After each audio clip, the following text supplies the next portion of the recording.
Bonjour à tous et bienvenue sur la chaîne YouTube de France Minéraux. Je suis ravie de vous retrouver aujourd'hui pour vous parler de l'agate mousse. Alors l'agate mousse, c'est une pierre, donc c'est une variété d'agate, bien entendu, de couleur plutôt verte. Elle appartient donc, comme toutes les agates, au groupe des quartz et se compose de dioxyde de silicium. En termes d'astrologie, c'est une pierre que l'on recommandera vivement aux vierges.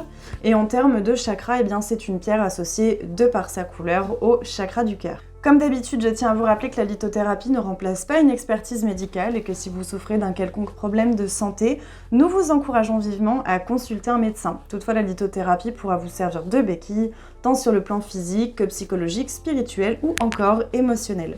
Alors en termes de vertu, l'agate mousse, c'est une pierre qui symbolise la joie de vivre et la sérénité. Elle est vraisemblablement très chargée de manière tout à fait positive, bienveillante et énergétique également. C'est une pierre qui vous aidera également à vous tourner beaucoup plus vers la nature. C'est un petit peu comme l'arbre de vie en termes de symbolique. Elle favorisera donc votre lien avec les éléments du monde. C'est une pierre qui va également vous apaiser, vous stabiliser et favoriser votre confiance en vous. Cela vous donnera donc une ouverture d'esprit beaucoup plus large qui va vous permettre d'élargir votre vision et canaliser également les influences positives de votre environnement naturel. Elle redonnera également un sens à vos relations, qu'elles soient amoureuses ou amicales. Elle vous aidera également à combattre vos angoisses en tout genre. Également, c'est une pierre qui va vous transmettre effectivement beaucoup de positif, beaucoup d'énergie, beaucoup de soleil entre guillemets. Et cela va vous rendre beaucoup plus rayonnant dans le sens où vous allez pouvoir transmettre à l'autre ce que vous ressentez et vous allez donc pouvoir lui transmettre ces énergies très positives. On la conseille également si vous vivez actuellement un éveil spirituel. Puisque l'agate mousse est connue pour aiguiser la réactivité cérébrale et pour inspirer de nouvelles idées, tout simplement.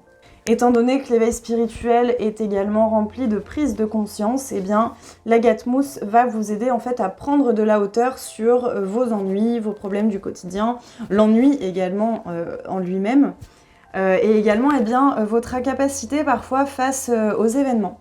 Donc c'est une pierre qui vous aidera à favoriser un petit peu l'acceptation de ce qui se passe autour de vous et qui vous aidera à ne pas forcément prendre le contrôle, en tout cas essayer de prendre le contrôle et donc vous angoisser pour des choses qui ne sont pas contrôlables tout simplement. Sur le plan physique, l'agate mousse propose de nombreuses vertus à la fois préventives et réparatrices. Alors en termes de vertus physiques, l'agate mousse a la particularité de proposer des vertus aussi bien préventives que réparatrices contre les piqûres d'insectes. Elle soulage également les problèmes respiratoires, les problèmes de digestion et les problèmes rénaux.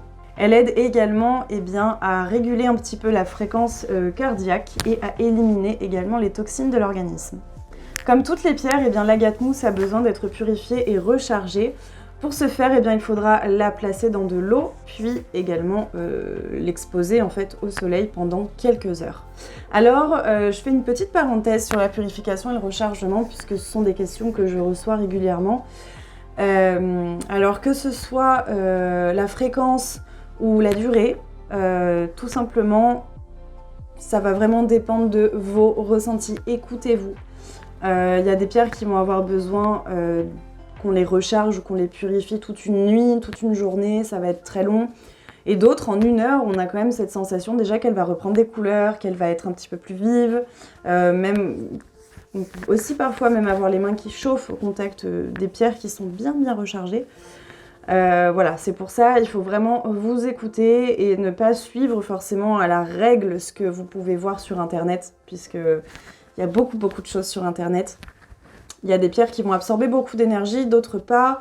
Ça va dépendre de vous aussi. Est-ce que vous prenez beaucoup d'énergie à la pierre ou non?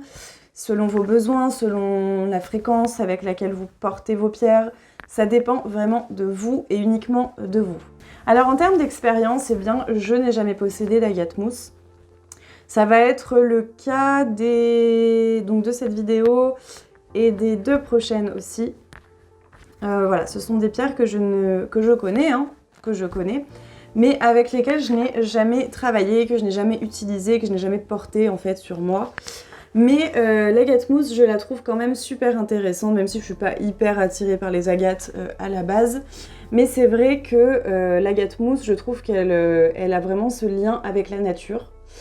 Déjà, je trouve que c'est ce qu'elle dégage de par son aspect, de par même son nom. On pense beaucoup à la mousse qu'on peut trouver en forêt. Et symboliquement, c'est quand même très très intéressant. Donc après, bien sûr, ça va dépendre des croyances de chacun. Mais spirituellement et symboliquement, c'est vrai que la forêt, c'est quand même un lieu extrêmement chargé. Et je trouve que du coup, cette pierre correspond très très bien avec ce qu'elle dégage en fait, tout simplement. C'est vrai que... Alors bon, j'ai des pierres d'enracinement. J'ai un arbre de vie aussi. Mais c'est vrai que je n'ai pas de pierre réellement qui symbolise la nature et le lien avec la nature. Donc c'est vrai que je me dis que ça pourrait être potentiellement assez intéressant, surtout qu'en termes d'esthétique, je la trouve quand même assez sympathique. Donc voilà, du coup c'est à peu près ce que je ressens vis-à-vis de l'agate mousse, donc je serais ravie de tenter l'expérience, pourquoi pas, et même d'aller me promener en forêt, et pourquoi pas de faire une méditation en forêt, c'est quelque chose que j'ai jamais fait mais qui m'attire énormément. Donc voilà, et bien pourquoi pas du coup combiner cette activité avec de l'agate mousse. J'espère que cette vidéo sur l'agate mousse vous aura plu, n'hésitez pas à vous abonner, liker, partager, mais aussi commenter, c'est toujours un plaisir d'avoir vos retours, voilà, vos retours d'expérience avec la pierre en question, ou d'autres questions d'ailleurs aussi. C'est toujours très très plaisant. Alors je fais de mon mieux pour répondre à tout le monde, hein, encore une fois, j'essaye vraiment de répondre dans les meilleurs délais à tout le monde. Des fois, je n'ai tout simplement pas la réponse, ça peut arriver, je n'ai pas la science infuse. Mais en tout cas, voilà, je fais vraiment de mon mieux pour aiguiller tout le monde, et même si moi je ne réponds pas, je vois aussi que parfois, eh bien, il y a d'autres viewers qui répondent, et du coup, c'est vrai que ça crée des échanges très intéressants. En attendant, eh bien, je vous retrouve très rapidement pour vous parler de l'azurite malachite. Je vous souhaite une excellente fin de semaine.